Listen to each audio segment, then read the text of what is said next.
We accept that life is finite and aging inevitable, but we explore all options to battle the diseases that come with aging.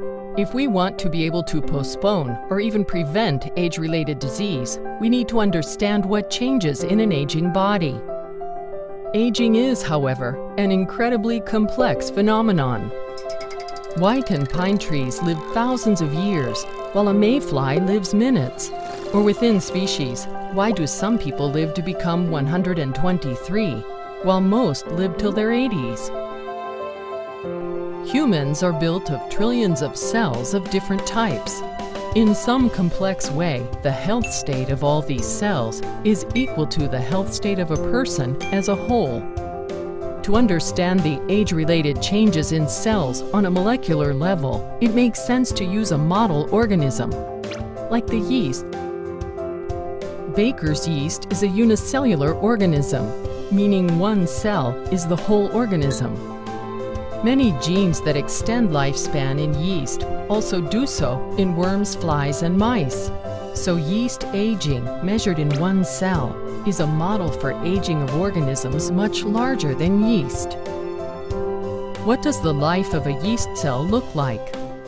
A yeast cell produces a new cell approximately every 2 hours. A harmless scar is left behind on the mother, but changes inside the mother have begun to take place that are not yet fully understood and contribute to its aging.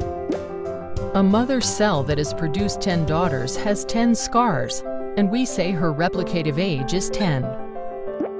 After the cell has produced between some 20 to 30 daughter cells, it dies. The daughter cells have youthful characteristics. This must mean that the daughter cell did not inherit whatever it is that killed her mother. Looking inside a cell, you'll see a world of its own. Biologists have described it to great extent. This resembles a little factory. It is a ribosome that is making a protein. This resembles a power plant. It is a mitochondrion making energy. This resembles a library. It is the nucleus that keeps the chromosomes, the book of life. Molecular copy machines can copy the DNA. All parts of this molecular world inside the cell communicate and work together, for which there are means of communication and transport. This is, for example, a motor protein that carries a vesicle. If everything in this small one-celled world works well, and provided conditions are right, the cell will produce an extra copy of everything inside the cell, so that when some 2 to 3 hours later, when a new cell is born, it is equipped with everything required.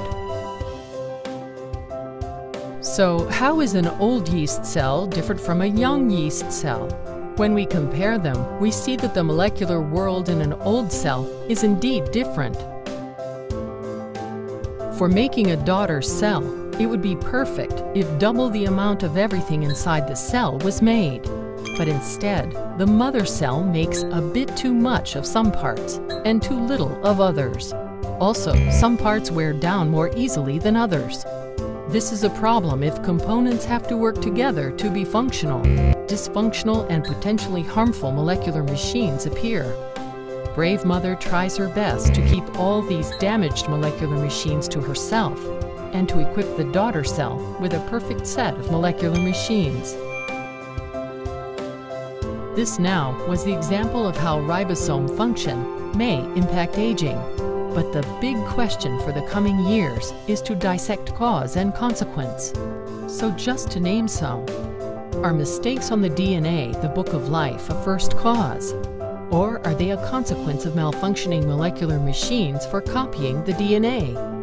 Could it be that these molecular copying machines are not doing their jobs well because the ribosomes, the little factories, produce them in a dysfunctional state? Finding these and many other putatively causal relationships will be critical to understanding cellular aging. We believe the strategy to work with a well-controlled model system pays back when dealing with complex issues, like aging.